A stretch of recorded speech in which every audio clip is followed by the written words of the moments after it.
So on NFTs, I describe them as a file format, right? I think that's the way to think about it. And, it doesn't make sense. You're not going to go like NFT this, NFT that, right? In the same way that you don't really use the word MP3 that much. I don't think you're going to use the word NFT in everyday life. It's just going to get abstracted behind the scenes, right? And so like in all these instances, you just talk about what this technology actually solves, right? And so we're looking for our blockbuster moments with this technology. So I think the infrastructure is more or less there. Now it's about getting really exciting content. And that is really a function of really creative folks, incredible innovative companies committing to deploying cool strategies and bringing this stuff to market.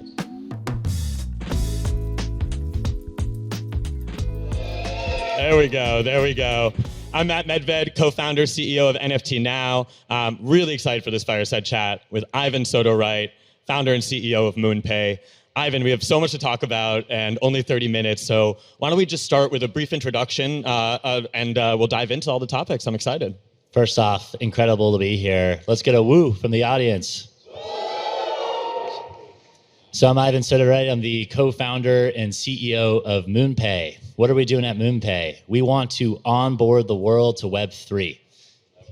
I think the important way to start is just defining what Web3 is, right? So I talk about the first generation of the internet was read-only, Web 1.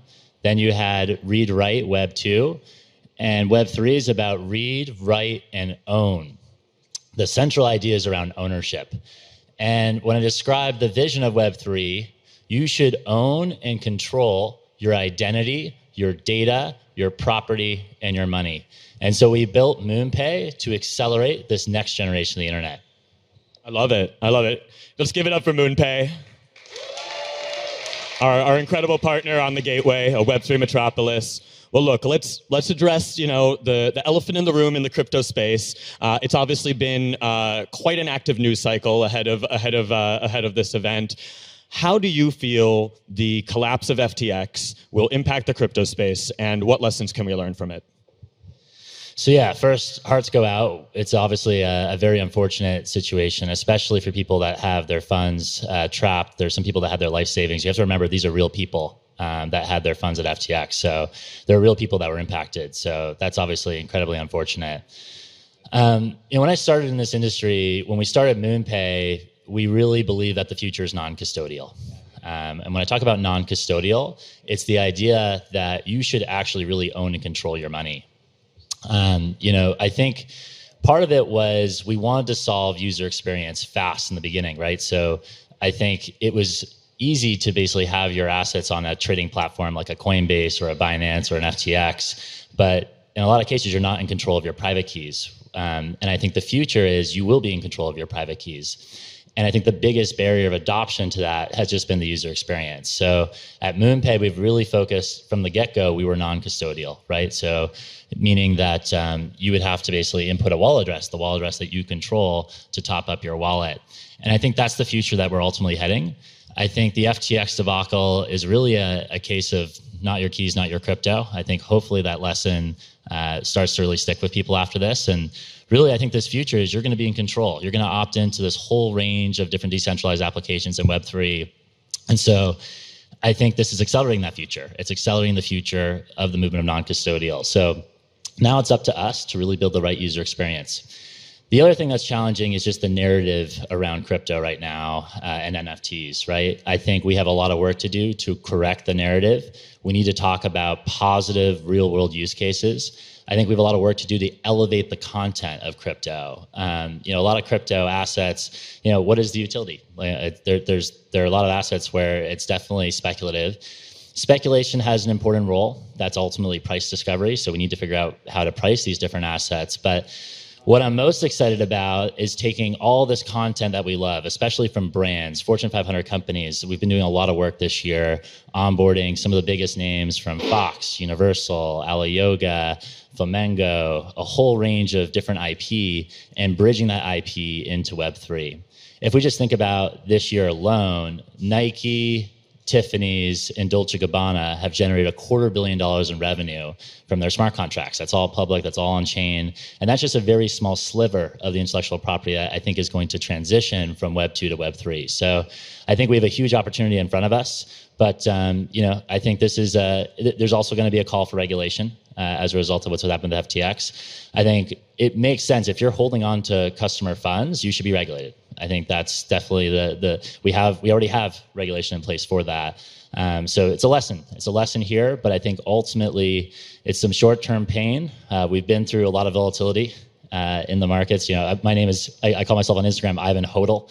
Hold on for dear life. There's a lot of volatility in this space, so you have to be ready for it. And so we're still very long-term oriented. And now it's just about being able to point to incredible real things. How is your life going to be better as a result of using this technology?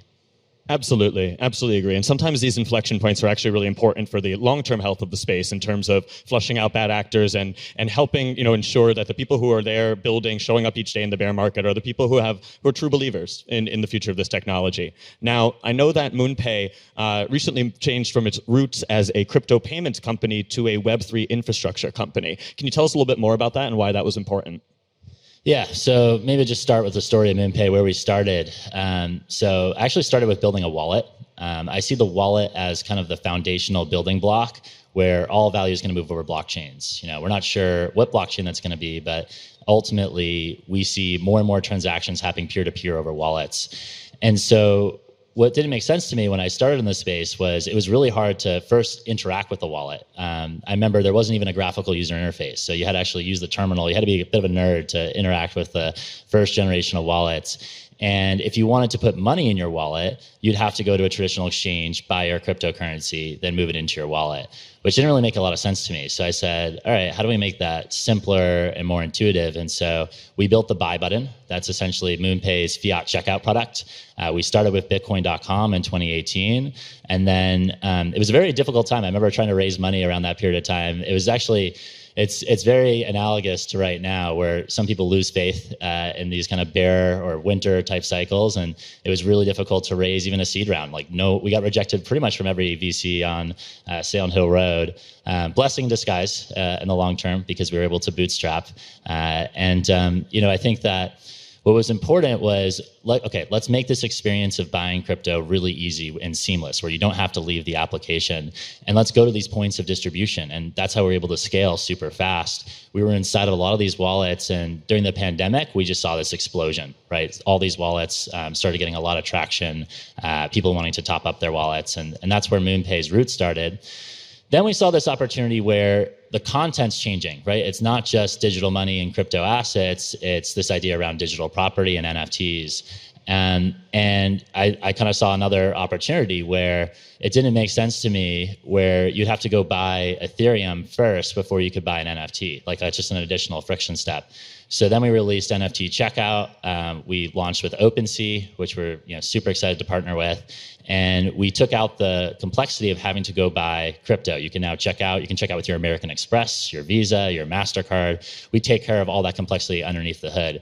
And we're going to be rolling out even more improvements to that flow soon. My goal is crypto needs to pass the mom test. And my mom currently still hasn't used OpenSea yet. So until she successfully is able to make a purchase, we still have a lot of work to do. But that's the payments infrastructure side. We have 13 million verified customers on our platform and growing across all these different points of distribution. We're in 160 countries. We're constantly localizing the payment methods on MoonPay. But on the other side, we saw this big opportunity to bring more content into Web3. As I said, it's only been a sliver of IP that's made it into Web3 so far. So this year we launched a new business called Hypermint. And we're super fired up about Hypermint. Hypermint, essentially, the simplest way I can define it is you have these ideas for things that should belong in Web3. Those ideas can be expressed in metadata, right? It could be audio, it could be visual, it could be text, and you can deploy those now in the form of NFT content, right? And there needed to be enterprise-grade tooling. And with the same ethos that you should control your money, I think that brands should control their smart contracts. If you're a creator, you should control your smart contracts. And there needed to be infrastructure there. So that's what we sought out to build with Hypermint. We've been lucky to partner with some of the greatest Fortune 500 companies and helping them navigate through their journey. But yes, we've transcended from just being payments infrastructure to end-to-end Web3 infrastructure. And so now you can go idea, metadata, deploy a smart contract. You can host it on your own platform. These assets are now interoperable. They can trade on different pools of liquidity like OpenSea or Magic Eden, and then you'll be able to check out with MoonPay. So we see it as really widening the surface area of our payments business. So we're super excited about this transition, and being able to go end to end, it just needed to happen. Absolutely. I'm thinking back to when we first met. I think it was just about a year ago, maybe at Basel last year or the like. I remember being struck by the similarities in our company's ethos, the focus on mainstream adoption. At NFT Now, we are looking to take this technology from niche to mainstream. I know at MoonPay, you're all about democratizing access to this technology. I know you took a big step today. It's in the news today, the launch of MoonPay's Web3 passport. What is it, and how do you feel this is going to help move this technology from the niche to the mainstream? Well, I'm super fired up. This is the first time I'm talking about it, but we have launched the MoonPay Web3 passport today. We're really, really, really excited about it. Actually, I just posted a story on my Instagram. I paired it with Tale of Us Time. It's like this cool, intro trailer. I wanted people to get fired up about it. So I think it's signaling a shift around NFTs. So this NFT is a soul-bound NFT. It's utility-driven. There's no floor price, right, on this, and it's going to be unique to you and your MoonPay experience. And so what we found was we were working on all these incredible experiences for brands. And the reason why brands want to enter Web3, it's really around loyalty and engagement, right? In this world where traditional advertising has been very challenging, it's actually much cheaper to deploy an NFT strategy. And you're seeing some incredible companies have success with it. We announced recently, we brought on Keith Grossman, who was the former president of Time. He's done a phenomenal job there. He took iconic IP and brought it into Web3 and was able to generate over $15 million in gross revenue, $10 million plus in profit by deploying a Web3 strategy. And essentially the way to think about it is he took those Time pieces, he basically took Time magazine covers, turned them into NFTs, and now you can go to timemagazine.com and have a unique experience because you own this collectible. So it's a more contextual experience. So what I found was we're doing this with a lot of different brands, right? We're helping them contextualize, and segment out experiences based on this technology for different subsets of their audience. And so why not apply that to the MoonPay audience? So we have 13 million verified customers on MoonPay. How can we give them a better experience? And how can we pair them with all these incredible brands that we're working with?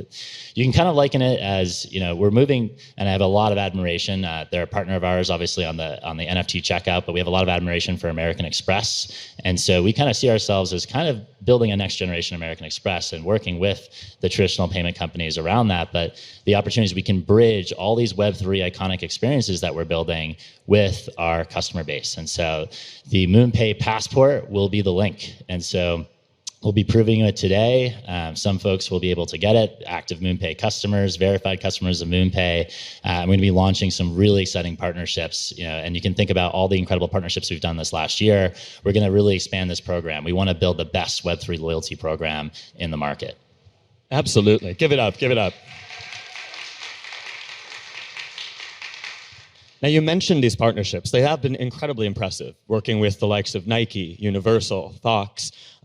You just, as you said, hired Keith Grossman away from being president of Time magazine. Do you feel that big brands are really ready to make the leap into Web3?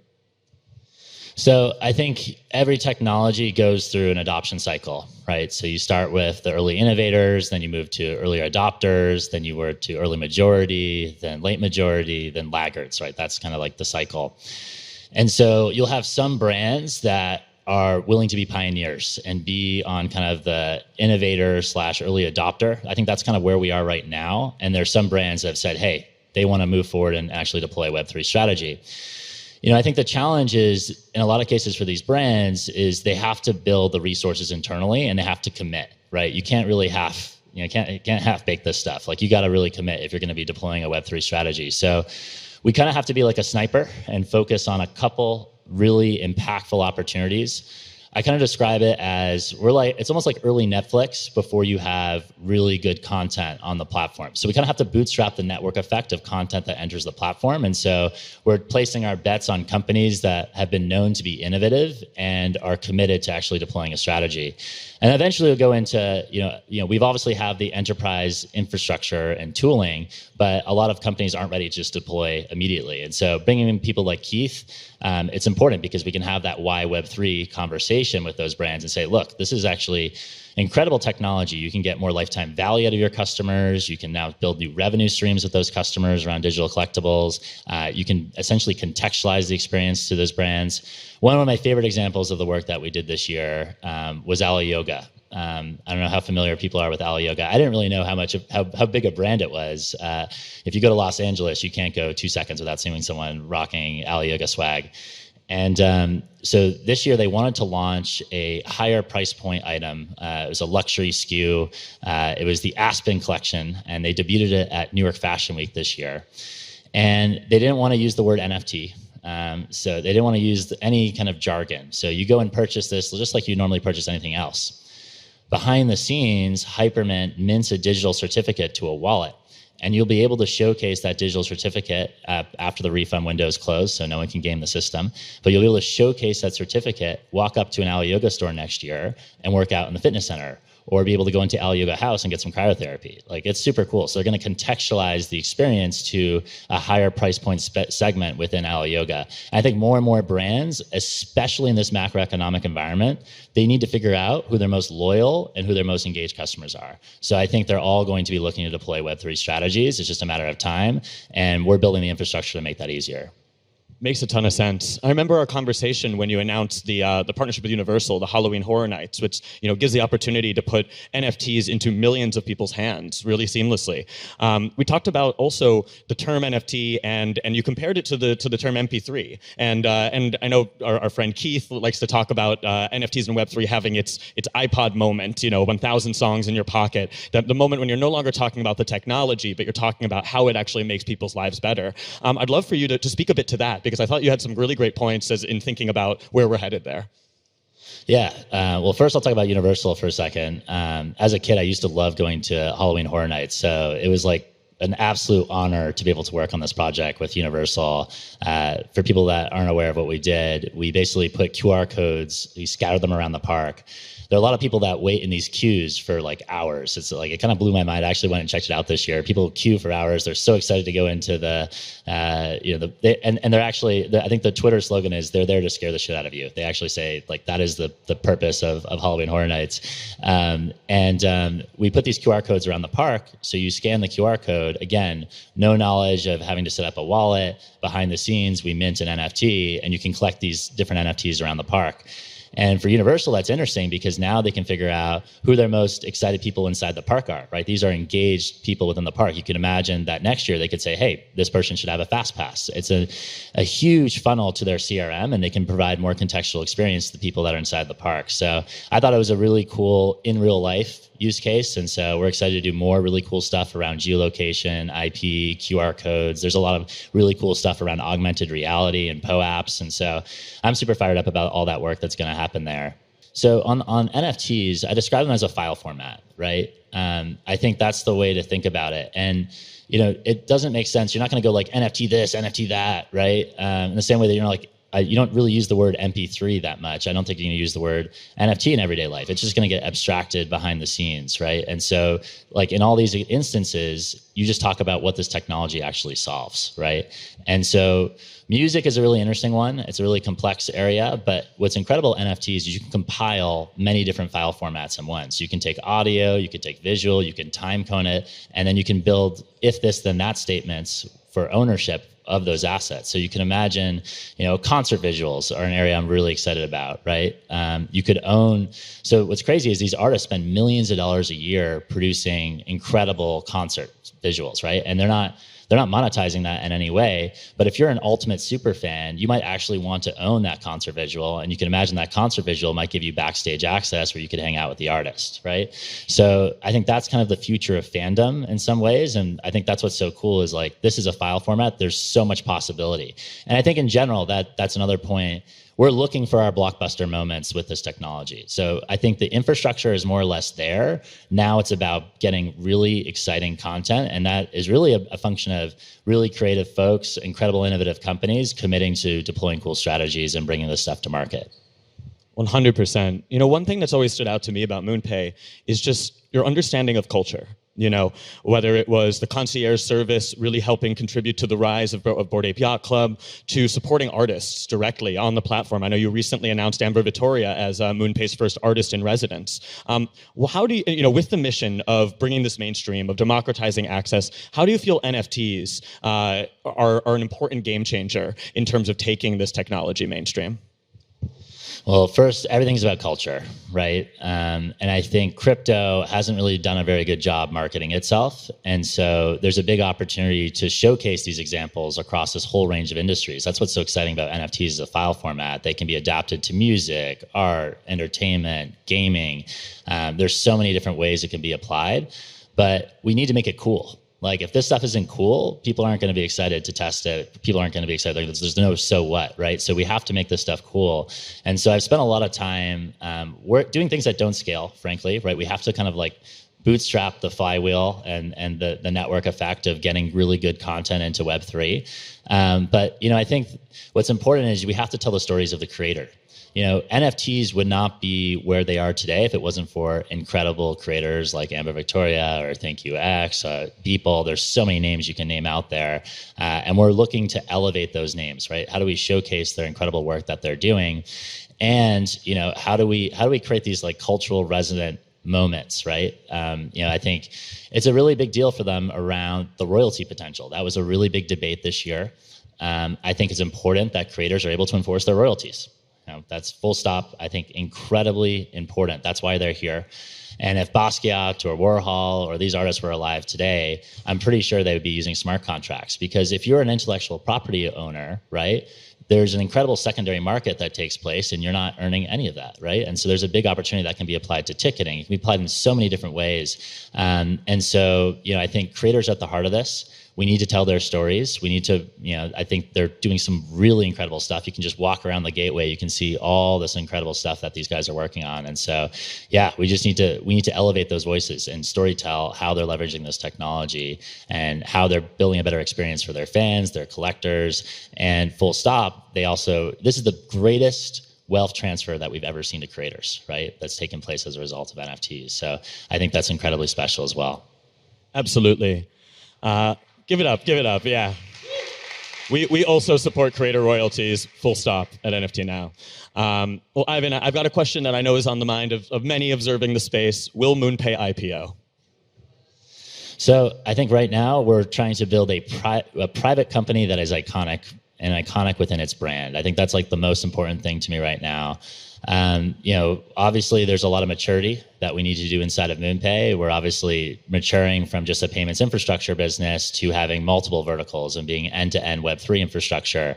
You know, we're going to do what's right for the company. We're going to focus on growth. We're in a really good position at the moment. We're just going to keep building out. It's really heavy R&D at the moment to build incredible products. So maybe when the time is right, but I think right now we're just going to keep our heads down, hunkered down. I'm super fired up.